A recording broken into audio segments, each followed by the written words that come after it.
कहानी एक पागलखाने के अंदर शुरू होती है जहां अनीता को दर्जनों ऐसे लोगों के पत्र मिलते हैं जो उसके मानसिक स्वास्थ्य के बारे में चिंतित हैं।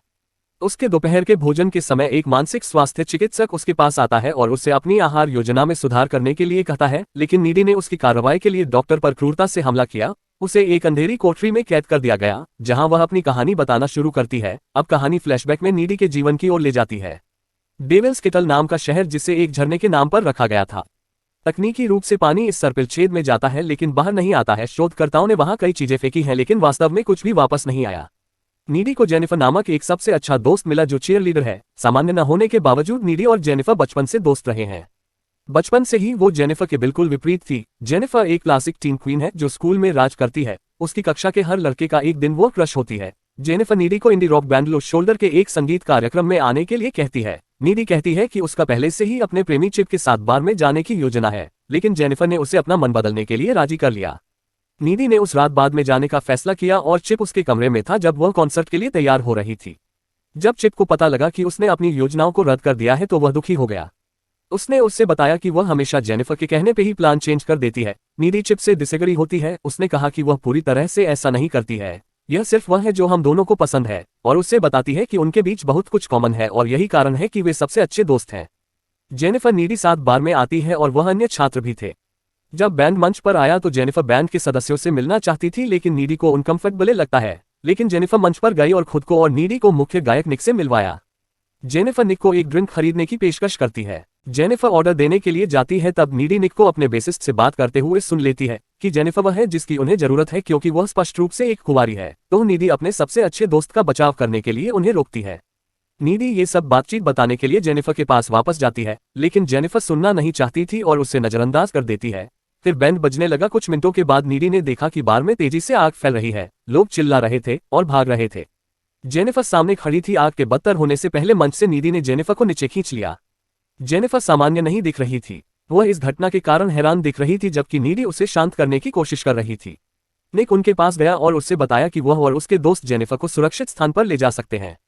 जेनिफर ने कहा ठीक है, लेकिन नीडी अनिच्छुक थी। नीडी बार बार जेनिफर को वापस जाने के लिए कहती है लेकिन जेनिफर मना कर देती है और निक की वैन में बैठ जाती है।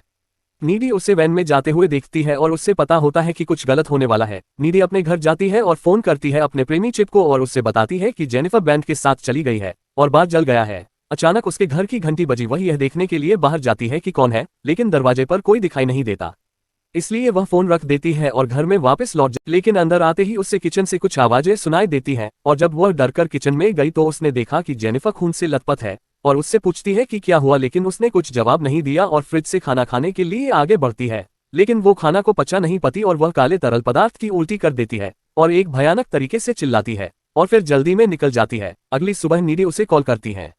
आग लगने की घटना के कारण स्कूल में सभी लोग दुखी थे क्योंकि इसने कई लोगों की जान ले ली थी। नीडी अपनी क्लास में जेनिफर के बारे में चिंतित महसूस कर रही थी। तभी जेनिफर नॉर्मल रूप से क्लास में आती है, जैसे कि कुछ भी नहीं हुआ। वह पूरी तरह से ठीक दिख रही थी। नीडी यह देखकर हैरान थी क्योंकि पिछली रात एक बहुत बड़ा नाइटमेयर जैसा था। इस बीच जेनिफर ने स्कूल के फुटबॉल कप्तान जो कि स्कूल का सबसे पॉपुलर लड़का था उसके साथ फ्लिटिंग की और फिर जंगल के अंदर उसके साथ मस्ती करने चली गई। जब वे एक दूसरे को चूम रहे थे तब अन्य कई जानवर उनकी तरफ आए और उन्हें घूरते रहे। वह यह देखकर चौंक गया और जेनिफर उसे देखकर मुस्कुराए और कहा कि वे बचे हुए भोजन की प्रतीक्षा कर रहे हैं और क्रूरता से उस पर हमला किया और उसका मांस खाया। बाद में उसका शरीर स्कूल के प्रिंसिपल के ऑफिस के बाहर मिला।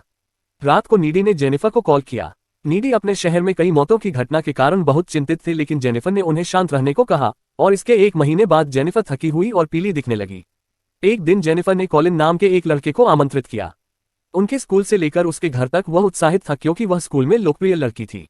लेकिन कॉलिन नहीं जानता था कि जेनिफर ने उसे उस रात बेरहमी से मारने के लिए बुलाया था।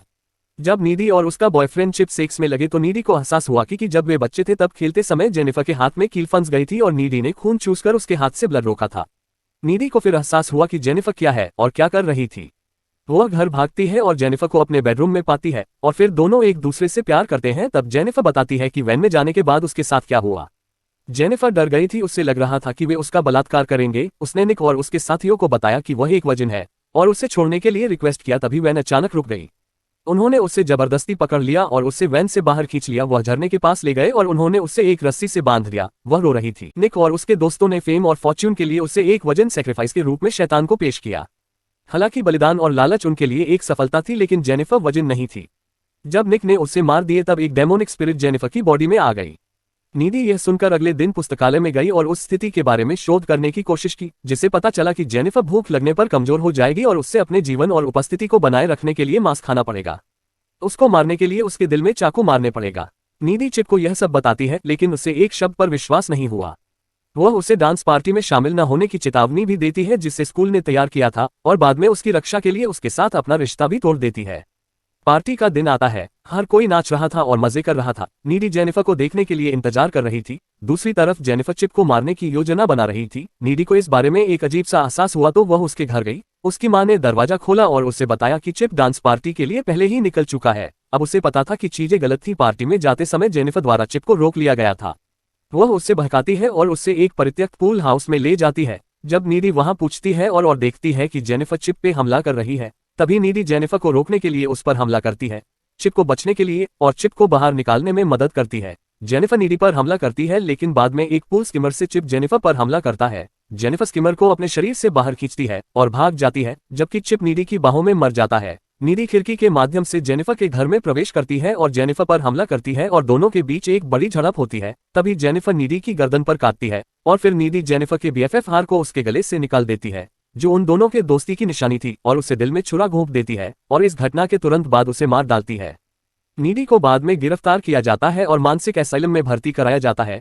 क्योंकि उसे जेनिफर ने काट लिया था, तो उसे जेनिफर की कुछ अलौकिक क्षमताओं का अपने शरीर में एहसास होता है। नीडी एसाइलम से भाग जाती है और वह एक झरना की ओर जाती है जहां उसे वह हथियार मिला जिससे निक ने जेनिफर को घोंपा था। अब वह एक होटल में जाती है जहां इंडी रॉक बैंड लो शोल्डर रह रहे थे। वह उनके कमरे में गई और उनमें से प्रत्येक को उसी चाकू से मार डाला जिसकी वे बलि देते थे। इसी के साथ ये रहस्यमय फिल्म समाप्त होती है। इस वीडियो को देखने के लिए बहुत बहुत धन्यवाद दोस्तों। अगर आपको यह वीडियो पसंद है तो कृपया हमारे चैनल को सब्सक्राइब करने पर विचार करें। मैं एक और दिलचस्प फिल्म के साथ वापस आऊंगा।